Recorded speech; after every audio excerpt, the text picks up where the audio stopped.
Smoking causes cancer. Smoking kills. புகைப்பிடித்தல் புற்றுநோயை உண்டாக்கும் மற்றும் உயிரை கொல்லும். Consumption of alcohol is injurious to health. மது அருந்துதல் உடல் நலத்திற்கு கேடு. Be safe. Don't drink and drive. பாதுகாப்பாக இருப்பீர். மது அருந்திவிட்டு வாகனம் ஓட்டாதீர். ஹலோ நண்பர்களே, அனைவருக்கும் வணக்கம். நம்ம இன்னைக்கு பார்க்க போற சம்பவத்தை பாக்குறதுக்கு முன்னாடி உங்ககிட்ட ஒரு விஷயத்த சொல்லிடலாம் அப்படின்ற நம்மளுடைய புதிய அமானுஷ கதைகள் சேனலுக்கு வரக்கூடிய அனைத்து நபர்களுக்கும் என்னுடைய அன்பார்ந்த நன்றிகள். நம்மளுடைய புதிய அமானுஷ கதைகள் சேனலை நிறைய பேர் சப்ஸ்கிரைப் பண்ணாம வீடியோ பார்த்துட்டு இருக்கீங்க. தயவு செய்து சப்ஸ்கிரைப் பண்ணிக்கிட்டு வீடியோவும் பார்த்துருங்க. மறக்காம பெல் ஐகானை தட்டிருங்க. உங்க லைஃப்ல இத மாதிரியான அமானுஷ்ய சம்பவங்கள் ஏதாவது நடந்திருந்தா அத என்னுடைய வாட்ஸ்அப் நம்பருக்கு ஒரு வாய்ஸ் நோட்டான் மற்றும் மெசேஜ் நீங்க அனுப்பலாம். என்னுடைய வாட்ஸ்அப் நம்பரை டிஸ்கிரிப்ஷன்லயும் கொடுத்துருக்கிறேன், இந்த டிஸ்பிளேலயும் தெரியும். கண்டிப்பா ஃபாலோ பண்ணிக்கோங்க. வாங்க இன்னைக்குள்ள சம்பவத்துக்குள்ளாடி நம்ம போயிடலாம். ஒரு கதை சொல்லிட்டேன் சார். அதுல உனக்கு கதை கேட்டு பழகிடுச்சு, எனக்கு கதை சொல்லி பழகிடுச்சு. நான் கதை சொல்றேன். இந்த சம்பவம் நடக்கக்கூடிய இடங்க கூமாப்பட்டி அப்படிங்கிற இடத்துலதான் இந்த சம்பவம் நடந்திருக்குது. கூமாப்பட்டியை பத்தி ஒரு பெரிய ஒரு வைரல் வீடியோ எல்லாம் போயிட்டு இருக்குது. இருந்தாலும் அந்த ஊருக்குள்ள இருக்கக்கூடிய ஈஸ்வர பாண்டி அப்படிங்கிறவர் தான் இந்த சம்பவத்தை நமக்கு அனுப்பியிருக்கிறாரு. அவருடைய லைஃப்ல நடந்த ஒரு அதிபயங்கரமான சம்பவத்தை தான் நமக்கு அனுப்பியிருக்கிறாரு. அந்த சம்பவம் என்ன அப்படிங்கறத நம்ம தெளிவா பார்த்துடலாம். இந்த சம்பவம் நடக்கக்கூடிய காலகட்டம் 2012 தான் இந்த சம்பவம் அவருக்கு நடக்குது. நம்மளுடைய ஈஸ்வர பாண்டி அவருக்கு ஒரு தம்பி இருக்கிறாரு. அவருக்கு கிட்டத்தட்ட 2008 காலகட்டத்துல என்ன பண்ணிருக்கிறாரு அப்படின்னா, ஒரு பொண்ணை லவ் பண்ணி இழுத்துக்கிட்டு ஊர்ல இருந்தே ஓடிட்டாரு. அவர் திருநெல்வேலி பக்கமாட்டு ஒரு வீடு எடுத்து வாடகைக்கும் இருக்கிறதாட்டு அவர் சொல்லியிருக்கிறாரு. இவங்களுக்கு அம்மா கிடையாது, அப்பா இருக்கிறாரு. அம்மா வயல்வெளியில வேலைக்கு போகக்கூடியவங்க. அப்படி வயல்வெளி வேலைக்கு போன அம்மாவை பாம்பு கடிச்சு அந்த இடத்துல இறந்து போயிருக்கிறாங்க. அப்படி இறந்து போனதுனால நம்மளுடைய ஈஸ்வர பாண்டியுடைய அப்பா என்ன பண்ணிட்டார் அப்படின்னா, 24 மணி நேரம் அந்த தோப்பிலே தாங்க இருந்துட்டு இருக்கிறாரு. அது இவங்களுடைய சொந்த நிலம் அப்படின்னு சொல்லப்படுதுங்க. அந்த நிலத்துல சில இந்த விவசாய வேலைகள்லாம் பார்த்துக்கிட்டு அங்கேயே தோப்புக்கு காவலாட்டும் இருந்துகிட்டு இருக்கிறாருங்க. நம்மளுடைய ஈஸ்வர பாண்டியுடைய அப்பா வீட்டுக்கே வர்றது கிடையாது. இந்த வீட்டுல தன்னந்தனியா ஒரு மனுஷனாட்டு நம்மளுடைய ஈஸ்வர பாண்டி இருந்துட்டு இருக்கிறாரு. ஈஸ்வர பாண்டி கூமாப்பட்டியில இருக்கக்கூடிய ஒரு தனி ஒரு கிராமத்தை சொல்லி இருக்கிறாரு. அந்த கிராமத்துல இருக்கக்கூடிய ஒரு மளிகை கடையில வேலை பார்த்துட்டு இருக்கிறாரு. இவர் எப்படி வேலைக்கு போவார் அப்படின்னு பாத்தீங்கன்னா, காலையில 5 மணிக்கு எந்திரிச்சிருவாருங்க. எந்திரிச்சு பக்கத்துல இருக்கக்கூடிய ஆத்துல போய் குளிச்சுக்கிட்டு அங்க இருந்து ஸ்ட்ரெயிட்டா அவர் போறது கோவில். எந்த கோவில் அப்படின்னு கேட்டீங்கன்னா, இந்த ஸ்ரீ வேலடி கருப்பண்ணசாமி கோவில், அந்த சாமி கோவிலுக்கு தான் போவாருங்க. அப்படி அந்த கோவிலுக்கும் போயிட்டு அப்படியே கடைக்கு போவாரு. ஆனா அந்த கோவிலுக்கு போறது அந்த வாரத்துல ஒரு தடவை 2 தடவை தான் போவாரு. டெய்லி போறதெல்லாம் கிடையாது. 6 மணினா மளிகை கடையை ஓபன் பண்ணி ஆகணும். அதாவது முதலாளியுடைய ஆர்டர் அப்படின்னு கூட சொல்லலாம். அப்படி இருக்கக்கூடிய அந்த வேலையும் பார்த்துக்கிட்டு இருக்கிறாரு. சாயந்தரம் எப்படி 10 மணி ஆயிடுங்க அவர் வீட்டுக்கு வர்றதுக்கு. அப்படிதாங்க ஒரு சம்பவம் நடக்குது. என்ன அப்படின்னா, 2012 காலகட்டத்துல இவருக்கு கல்யாணம் பார்த்து பேசி கல்யாணம் பண்ணி வச்சிடுறாங்க. கிட்டத்தட்ட கல்யாணம் நடந்து 1 மாத காலம் ஆகுது. அந்த வீட்டுல இருக்கக்கூடிய பெண், அதாவது யார் அப்படின்னா நம்மளுடைய ஈஸ்வர பாண்டியுடைய மனைவி இருக்கிறாங்க இல்லையா, அவங்க என்ன பண்றாங்க அப்படின்னா, 1 மாத காலம் ஆயிடுச்சு அப்பா வீட்டுக்கு போயிட்டு அதனால ஒரு 3 நாட்கள் போய் தங்கிக்கிட்டு வர்றேங்க, என்னை கொண்டு விட்டுருங்க அப்படிங்கறது மாதிரி அந்த பெண் சொல்லவே சரின்னு சொல்லிக்கிட்டு இவரும் என்ன பண்றாரு அப்படின்னா, அவங்க மாமனாரை வர வச்சு அவருடைய மனைவியை கூடவே அனுப்பி விட்டுறாரு. ஏன்னா இவருக்கு கண்டிஷன் மாதிரி இந்த வேலைக்கு போயிட்டு இருக்கிறாரு. இவருடைய வேலையை நம்பிதாங்க, இவருடைய காசை நம்பிதாங்க அந்த வீடே ஓடிக்கிட்டு இருக்குது. இவங்களுக்கு வீடு இருக்குது, அதன் பிறகு இந்த கொஞ்சம் நிலங்களும் இருக்குதுங்க. ஆனா என்ன அப்படின்னா, இவருக்கு விவசாயத்துல பெரிய நாட்டங்கள் கிடையாது ஈஸ்வர பாண்டிக்கு. அவரு சும்மா இருக்கக்கூடிய நேரங்கள்ல இந்த மணல் லோட்லாம் அந்த டைம்ல பெரிய இதா போயிட்டு இருந்த ஒரு காலகட்டம்னு சொல்லாங்க. மணல் இந்த திருட்டு மணல் எல்லாம் போவாங்க இல்லையா, அந்த மாதிரி மணல் லோடுகளுக்கு எல்லாம் போய் இந்த மணல் எல்லாம் இறக்குறது, ஏத்துறது, லாரியில ஏத்துறது, இந்த வேலையெல்லாம் கூட பாத்துட்டு இருந்துருக்கிறாருங்க. அது கேப்ல என்னைக்காவது லீவ் விழுந்தா மட்டும் யாராவது கூப்பிட்டாங்கன்னா போவாருங்க. அப்படி இருக்கக்கூடிய இந்த நபருக்கு என்ன நடக்குது அப்படின்னு பாத்தீங்கன்னா, மனைவி வேற அவங்க மாமனார் வீட்டுக்கு போயிடுறாங்க.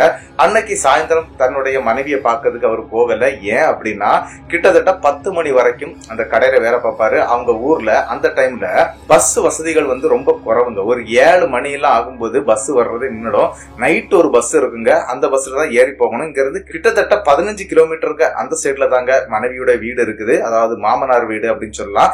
அப்படி இருக்கக்கூடிய அந்த வீட்டுக்கு போனோம் அப்படின்னா அந்த டைம்ல போயிட்டு மறுநாள் காலையில வர்றது அதெல்லாம் நடக்காத காரியம். இவருக்கு மோட்டார் சைக்கிள் எல்லாம் பழக்கம் கிடையாதுங்க. அதே மாதிரி என்ன அப்படின்னா மொபைலும் இவர் யூஸ் பண்றது கிடையாதுங்க. இவருக்கு வாட்ச் தாங்க ரொம்ப முக்கியமான ஒரு விஷயம். அதாவது வாட்ச் மட்டும் அழகழகா வாங்கி கட்டிக்குவாரு. அப்படிப்பட்ட ஒரு நபர் தாங்க. என்ன நடக்குது அப்படின்னு பாத்தீங்கன்னா இவரும் வந்து அந்த கடை வேலையை முடிச்சுக்கிட்டு அப்படியே வீட்டுல வந்து தூங்கவும் ஆரம்பிக்கிறாரு. இவங்க அப்பா வீட்டுக்கே வர்றது கிடையாது. அவர் அங்கேயே கஞ்சி வச்சு அங்கேயே சாப்பிட்டுக்கிட்டு அங்கேயே தாங்க இருக்கிறாரு. தன்னுடைய மனைவி இறந்த இடத்திலேயே தாங்க குடிசையை போட்டு அங்கேயே இருக்கிறாருங்க அவங்க அப்பா. அப்படி இருக்கிற அவரும் எட்டி பாக்குறது கிடையாதுங்க. என்ன நடந்துச்சு அப்படின்னு பாத்தீங்கன்னா கிட்டத்தட்ட காலையில ஒரு 5 மணி இருக்குங்க. அந்த நேரத்துக்கு இவரும் எந்திக்கிறாரு. எந்திரிச்சு பார்க்கும்போது மணி 5 ஆகுது. தன்னுடைய வாட்சை தாங்க எப்பவுமே கையில கட்டி இருக்கிறாரு அப்படின்னு நான் சொன்னேன் இல்லையா. அப்படி அந்த 5 மணிக்கு அவர் எழும்பி போறாருங்க குளிக்கிறதுக்காக. அவர் போகும்போது சோப்பு பிரஷ் அப்படின்னு சொல்லிக்கிட்டு இந்த எல்லாமே எடுத்துட்டு போவாங்க. குளிக்க போகும்போது அந்த மாதிரி அவரும் எடுத்துக்கிட்டு அங்க இருந்து விருட்டா பல்ல தேய்ச்சிக்கிட்டே நடக்க ஆரம்பிச்சிடுறாருங்க. அந்த ஆத்து பகுதியை நோக்கி நடக்க ஆரம்பிக்கிறாரு. அப்படி ஆத்தங்கரைக்கும் வந்து சேர்றாருங்க. இவர் ஆத்தங்கரைக்கு வரும்போது எப்பவுமே 2 பெரியவர்கள் அங்க குளிச்சுக்கிட்டு இருப்பாங்க. அவங்க வந்து இவருக்கு முன்னால வந்து குளிச்சுக்கிட்டு போக தான். அப்படி அங்க 2 பேர் குளிக்க வருவாங்க அப்படிங்கறது அவருக்கு நன்றாகவே தெரியும். ஆனா இந்த டைம்ல அவர் போய் நிக்கிறாரு. அந்த 2 பெரியவங்களையும் காணலைங்க. என்னடா இது 2 பெரியவங்களையும் எப்பவுமே நேரமா வந்துருவாங்க, ஒருவேளை தூங்கி இருப்பாங்களோ அப்படிங்கிற ஒரு எண்ணத்துல சரி நம்ம குளிச்சுட்டு போகலாம் அப்படின்னு சொல்லிக்கிட்டு அந்த படிக்கட்டு போட்டு வச்சிருக்காங்க இவங்க இறங்குறதுக்காக. அப்படியே அந்த பல்ல தேய்ச்சவாறே அப்படியே அந்த படிக்கட்டுல உட்கார்ந்து இருக்கிறாரு. அந்த பெரியவங்க வந்துடட்டும் அப்படின்னு சொல்லிக்கிட்டு தாங்க அப்படியே இருந்து பல்ல துலக்கிட்டு இருக்கிறாரு. அப்படி இருக்கும்போது என்ன நடக்குது அப்படின்னு பாத்தீங்கன்னா அந்த ஆத்துல நடுவாப்புல அந்த ஆத்து தண்ணீர்ல ஒரு நபருடைய தலை வந்து மேலையும் கீழையும் வந்துட்டு போறத பாக்குறாரு. ஐயோ இவங்க குளிச்சுட்டு வேற இருக்கிறாங்களா, நமக்கு தான் தெரியல போல இருக்குது அப்படின்னு நினைக்கிறாருங்க நம்மளுடைய ஈஸ்வர பாண்டி. அப்படியே அங்க பாத்துக்கிட்டே இருக்கிறாரு. பாத்துக்கிட்டு சரி அவங்களே குளிச்சுட்டாங்க, நம்மளும் உள்ள போய் இறங்கி குளிச்சிடலாம் அப்படின்னு சொல்லிக்கிட்டு ஒரு முட்டை அளவு தண்ணியில இறங்கிடுறாருங்க. இறங்கினவருக்கு ஒரு சின்ன சந்தேகம் ஏற்படுது. என்ன அப்படின்னா இந்த பெரியவங்க எப்பவும் சரி கொஞ்சம் இடுப்பளவு தண்ணி இருக்கக்கூடிய இடத்துல தாங்க குளிப்பாங்க. அதை தாண்டி போய் அவர் பார்த்ததே கிடையாது.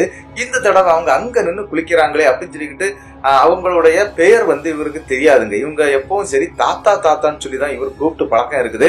அதனால தாத்தா தாத்தான்னு கூப்பிட்டுக்கிட்டே இவரும் உள்ள இறங்குறாரு. ஆனா அங்க குளிக்கக்கூடிய நபர் எந்த சத்தமும் கொடுக்கலைங்க. சரி நம்ம உள்நீச்சல்ல போயிடலாம், அந்த தண்ணிக்கு உள்ள மூழ்கி போவாங்க இல்லையா, அப்படி போய் தாத்தாவை பயமுறுத்தும் அப்படின்னு சொல்லிக்கிட்டு ஈஸ்வர பாண்டி என்ன பண்றாரு அப்படின்னா உள் நீச்சல்லே அங்க போறாருங்க.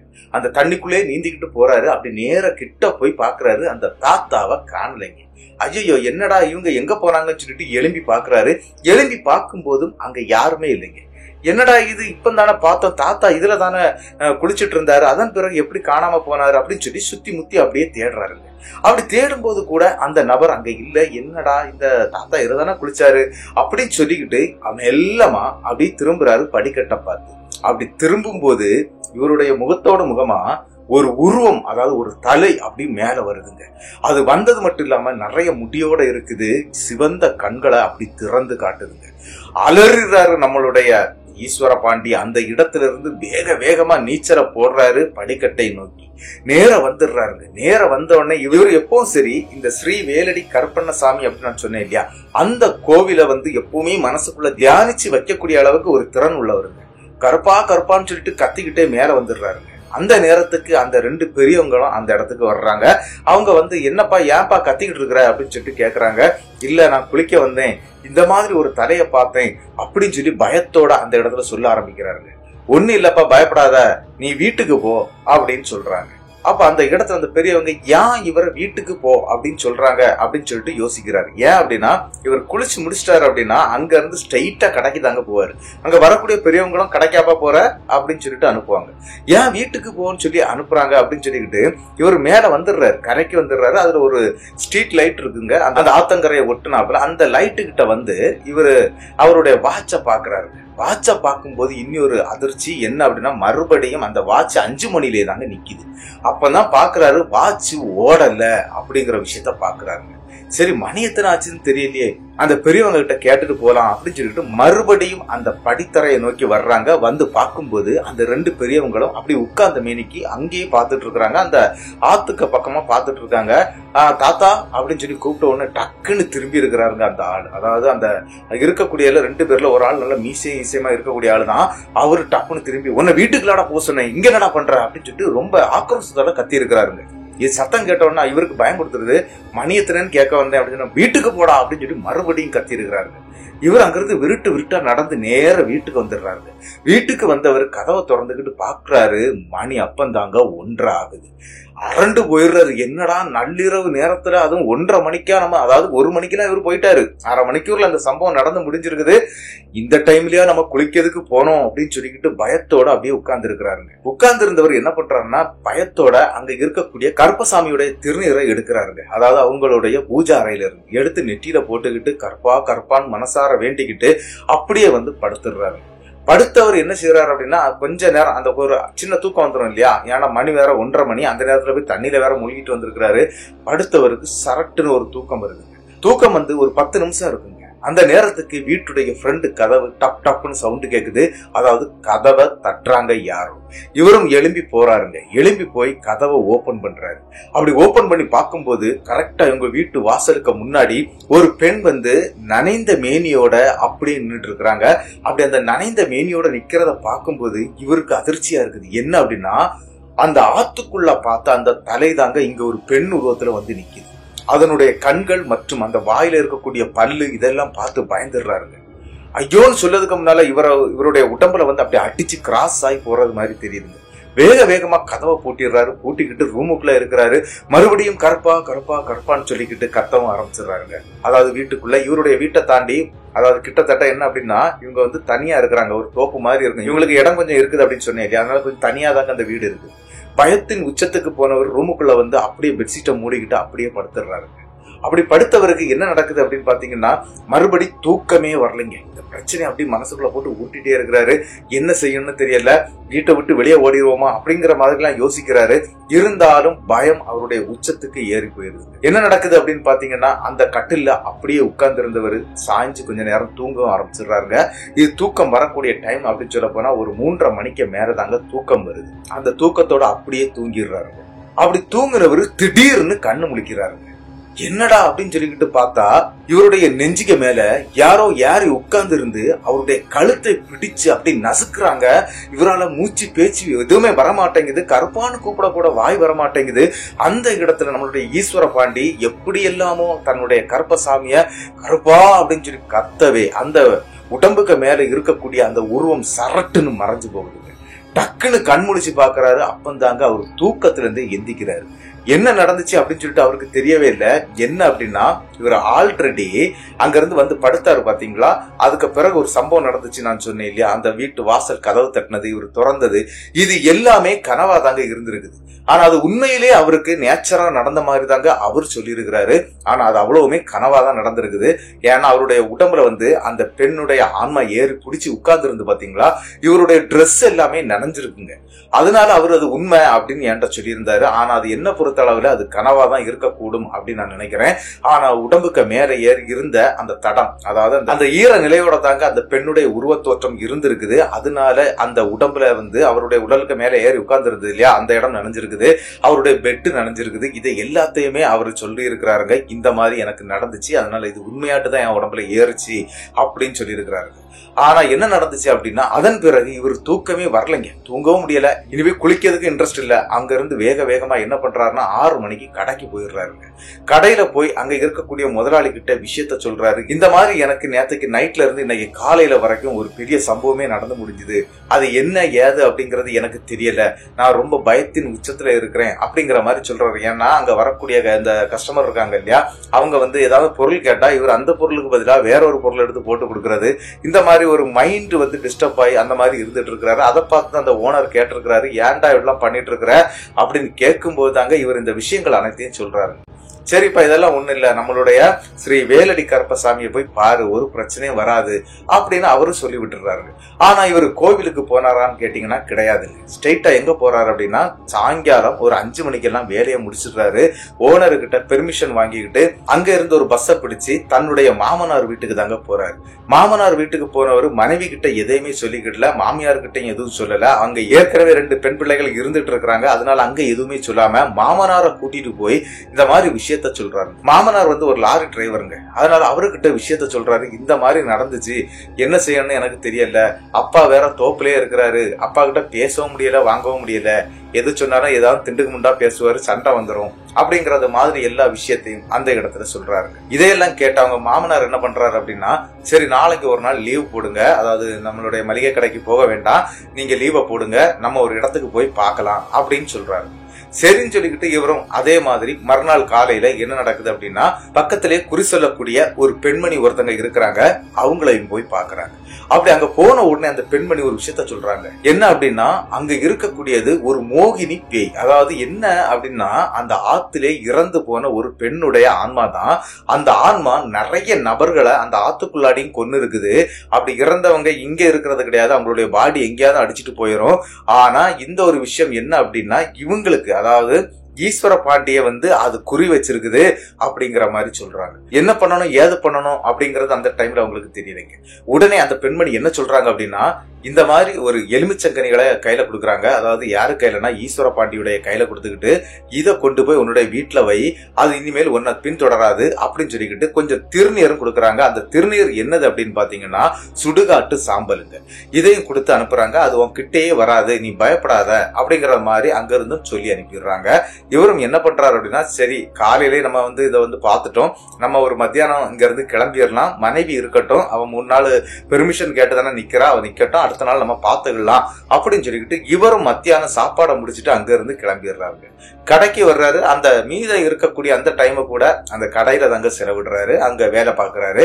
அங்க போய் இந்த நடந்த விஷயங்களையும் சொல்லி இருக்கிறாரு. இந்த மாதிரி ஏதோ ஒரு பெண்ணுடைய ஆன்மா தான் அங்க இருக்குது, அதான் இந்த மாதிரி பண்ணிடுச்சு அப்படிங்கிற மாதிரி சொல்லி இந்த மாதிரி திருநீர் தந்திருக்கிறாங்க, எலுமிச்சங்கனி தந்திருக்கிறாங்க, வீட்டுல வச்சு படுக்க சொல்லி இருக்கிறாங்கன்னு சொல்லி முதலாளி கிட்ட எல்லாமே சொல்லிக்கிட்டு அன்னைக்கு சாயங்காலம் கடையை சாத்திக்கிட்டு கிட்டத்தட்ட 10 மணிக்கு இவர் என்ன பண்றாருன்னா நேர வீட்டுக்கு வந்துடுறாரு. வீட்டுக்கு வந்த நம்மளுடைய ஈஸ்வர பாண்டி அடுத்த விஷயமா என்ன பண்றாரு அப்படின்னா, நன்றாக குளிச்சுக்கிட்டு இந்த எலுமிச்சங்கனியை வந்து கட்டுலுக்கு அந்த தலையணையா இருக்கு இல்லையா, தலையணைக்கு அடியில வச்சிடுறாரு. அந்த திருநீர் பாக்கெட்டை தேடுறாருங்க. ஆனா திருநீர் பாக்கெட் மிஸ் ஆயிடுச்சு. அதாவது அந்த கடையில மிஸ் ஆச்சுதா இல்ல பஸ்ல மிஸ் ஆச்சுதா அப்படிங்கறது அவருக்கு தெரியல.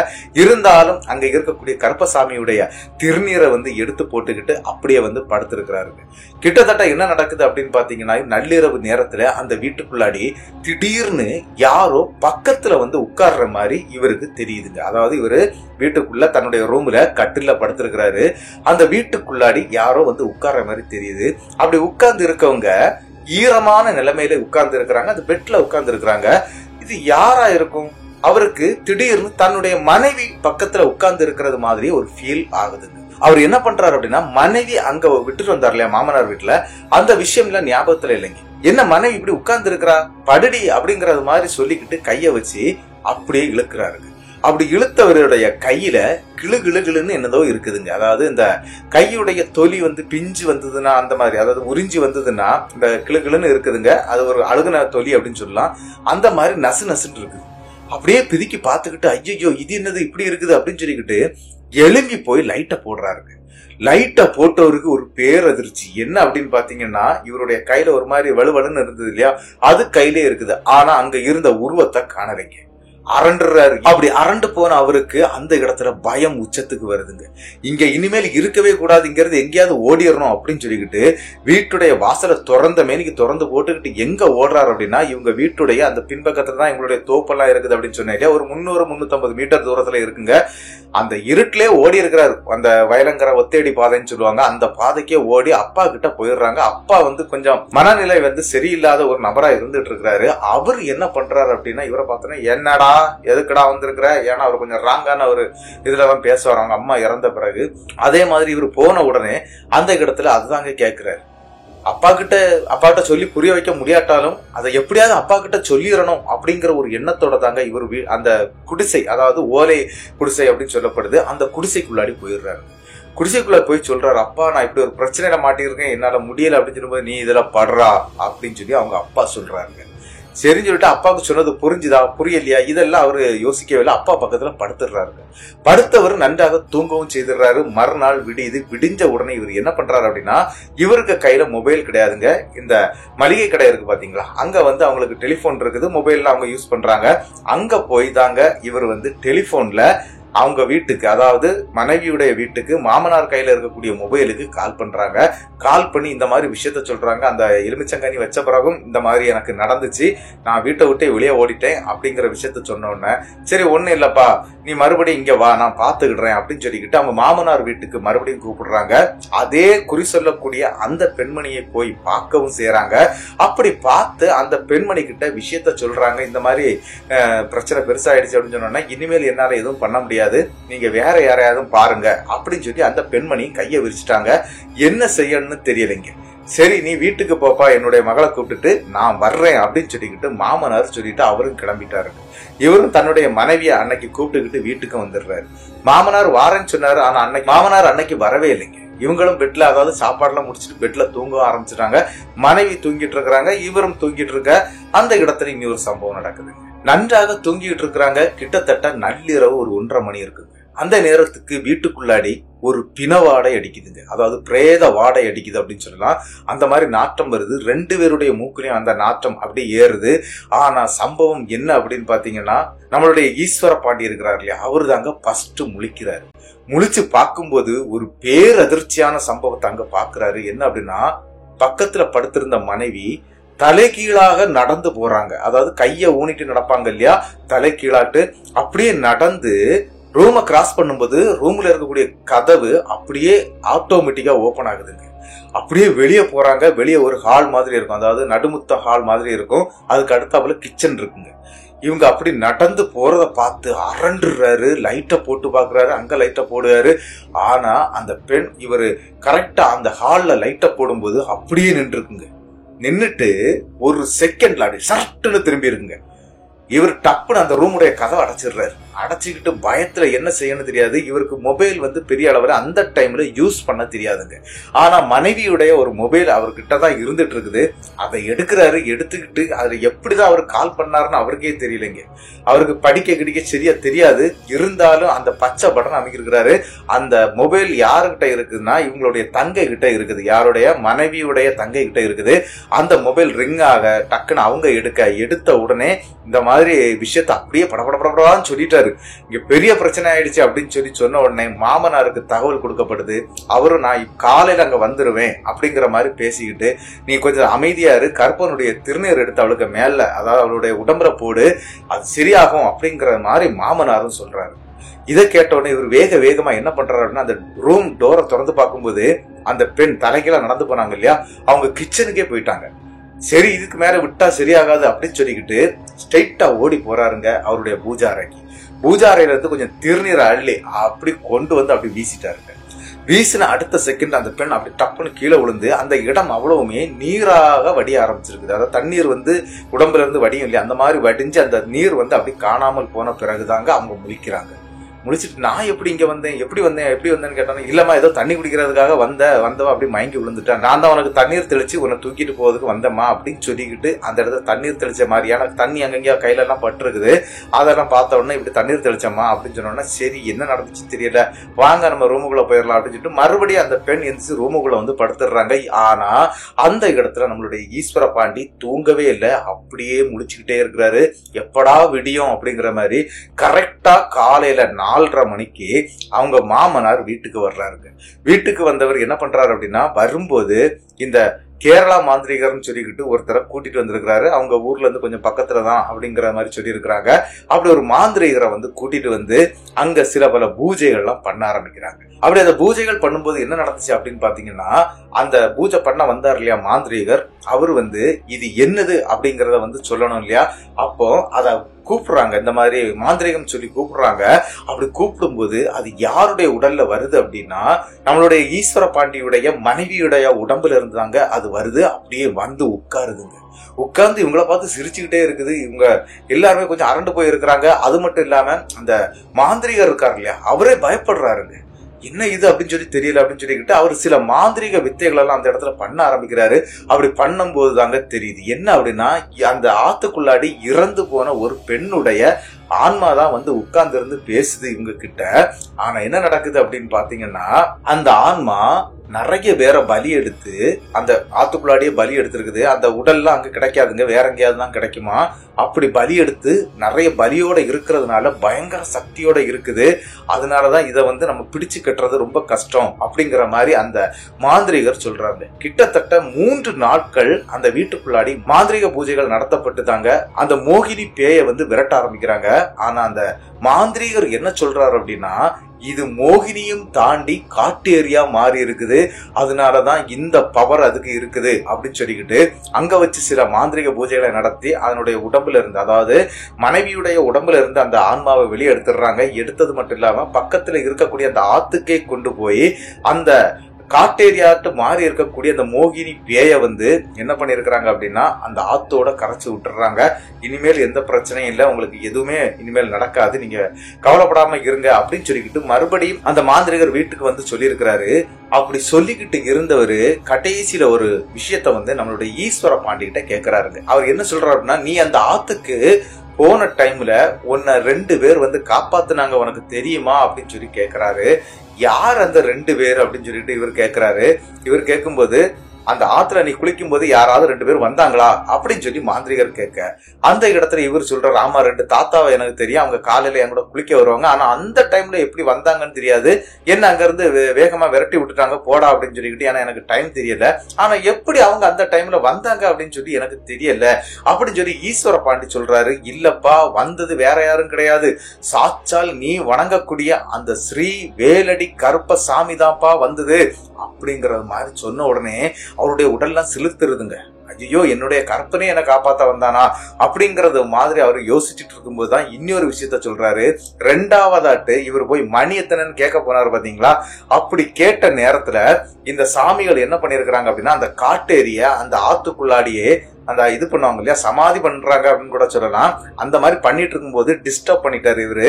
அப்படி டிஸ்டர்ப் பண்ணனால கருப்பு திரும்பி பார்த்து சீக்கிரம் வீட்டுக்கு போடா அப்படின்னு சொல்லிட்டு திட்டினாங்க இல்லையா, அதாவது போ சொல்லி விரட்டி விட்டாங்க இல்லையா, அப்படி விரட்டினால அந்த கேப்ல அந்த காட்டேரி அங்க இருந்து எஸ்கேப் ஆயிடுச்சுங்க.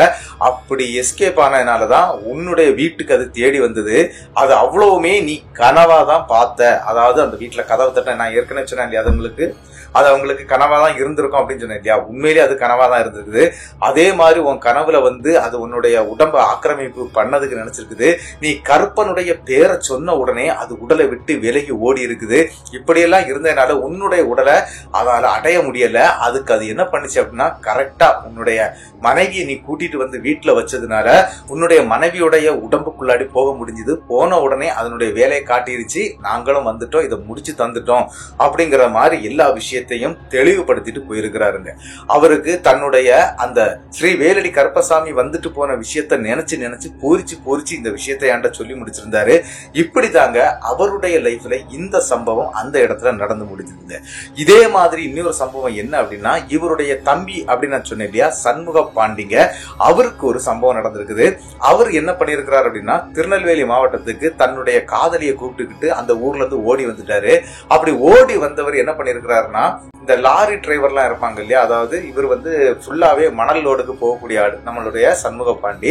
அப்படி இருக்கக்கூடிய பழக்கத்துலதான் திருநெல்வேலியில இருக்கக்கூடிய ஒரு நண்பனுடைய நம்பிக்கையின் பேர்ல தாங்க தன்னுடைய காதலியை கூப்பிட்டு அங்க போயிருக்கிறாரு. அவரும் என்ன பண்ணிருக்கிறாரு அப்படின்னா, பக்கத்துல அதாவது ஊர்ல இருந்து கொஞ்சம் ஒதுக்குப்புறம் தான், ஆனா அந்த வீட்டுல வாழ்ந்தவங்க எல்லாரும் ஓஹோன்னு இருந்திருக்கிறாங்க.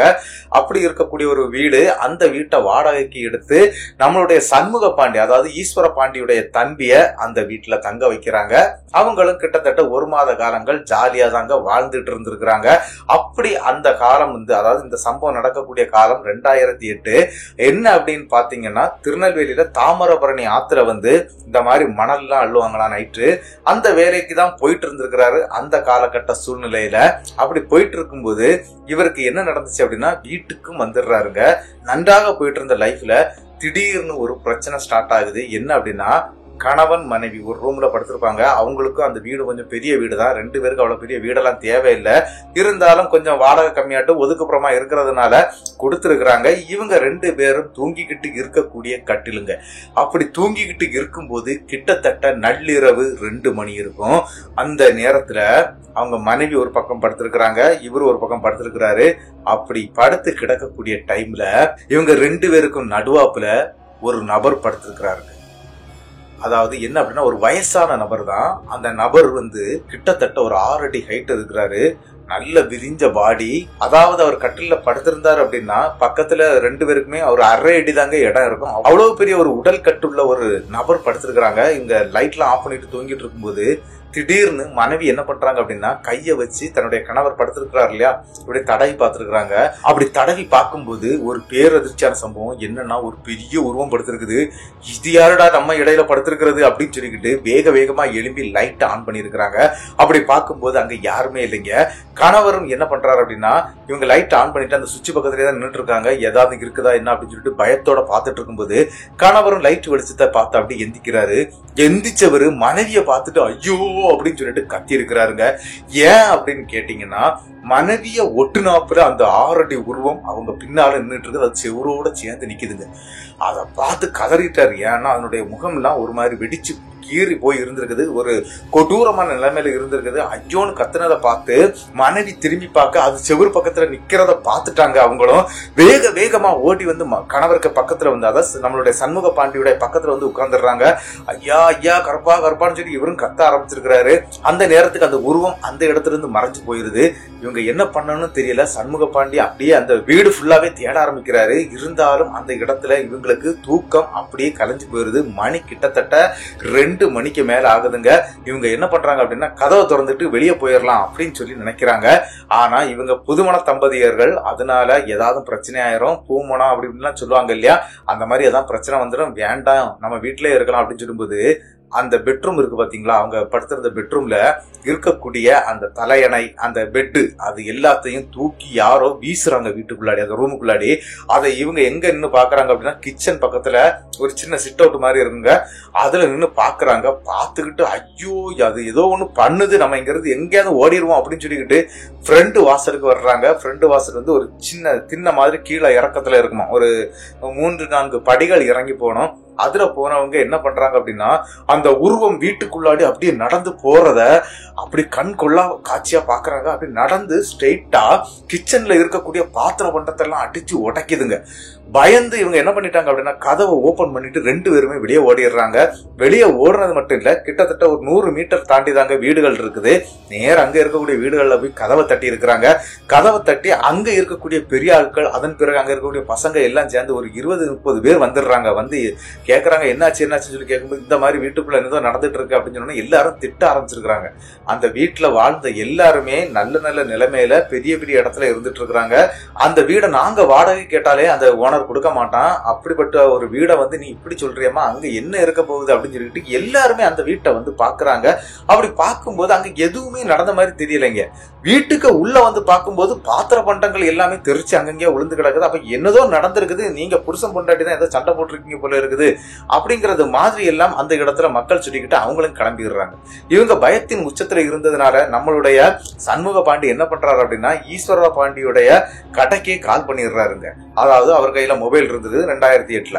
அவரு கால் பண்ணிடுறாருங்க. கால் பண்ணி இந்த மாதிரி என்னுடைய அண்ணனை வந்து உடனே இந்த திருநெல்வேலி மாவட்டம் இந்த இடத்துக்கு வர சொல்லுங்க அப்படின்னு சொன்ன உடனே சரின்னு சொல்லிக்கிட்டு அவரும் மறுநாள் காலையில கிளம்பி வர்றாரு. அவரு கையில காசெல்லாம் கிடையாது, ரொம்ப கஷ்டப்படக்கூடிய நிலைமையில தான் இருந்துட்டு இருந்திருக்காங்க சண்முக பாண்டியும் சரி ஈஸ்வர பாண்டியும் சரி. அப்ப ஈஸ்வர பாண்டிக்கு கல்யாணம் ஆகல, அம்மா இறந்து 1 வருடம் ஆன ஒரு டைம் அப்படின்னு சொல்லி இருக்கிறாரு. கையில காசு கிடையாது, சாப்பாட்டுக்கே ரொம்ப கஷ்டப்பட்டுட்டு இருந்தேன். அதுக்கப்புறம் மளிகை கடையில இருக்கக்கூடிய இதெல்லாம் எல்லாமே நடந்துட்டு இருந்துச்சு அப்படிங்கிற மாதிரி மாதிரி சொல்லி இருக்கிறாரு. அதனால என்கிட்ட காசு ஒண்ணும் இல்லப்பா, நான் வேணா வர்றேன் வந்து பாக்குறேன் அப்படின்னு சொல்லிக்கிட்டு ஈஸ்வர பாண்டியும் மறுநாள் காலையில திருநெல்வேலியும் வந்து சேர்ந்துடுறாங்க. அவர் சொன்ன அட்ரஸ் தேடி பிடிச்சு வந்து சேர்ந்துடுறாரு. சேர்ந்த பிறகு இவங்க வந்து அந்த வீட்டுக்கே போகல, பகலான பிறகு தாங்க அந்த இடத்துக்கு போயிருக்கிறாங்க. அந்த பாத்திரங்கள்லாம் எடுத்து வச்சிருக்காங்க. ஆனா இன்னும் அந்த உருவம் இங்க இருக்குதோன்னு சொல்லிட்டு பயத்தோட இருக்கவே இவரும் போய் சேர அந்த இடத்துல ஈஸ்வர பாண்டி கிட்ட, சண்முக பாண்டி எனக்கு வேற ஒரு வீடு பார்த்து கொடுனே, என் கையில காசு இல்லைனே, அட்வான்ஸ் எதுவுமே பண்ணல, அவங்க வாடகை மட்டும் கொடுத்தா போதுன்னு சொல்லி தான் என்ன இந்த வீட்டுல உட்கார வச்சிருக்காங்க, அது என்னுடைய நண்பனுடைய ஏற்பாட்டுல அப்படின்னு சொன்னா நண்பரும் அங்க வந்திருக்கிறாருங்க.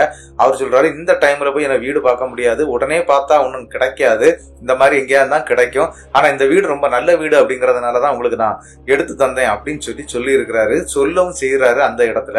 உடனே அந்த இடத்துல இவங்க என்ன பண்றாங்க அப்படின்னா, சரி நம்ம இதெல்லாம் பெருசுப்படுத்த வேண்டாம், பக்கத்துல ஏதாவது கோவில் இருக்கா அப்படின்னு சொல்லி தேடி பார்த்திருக்கிறாங்க.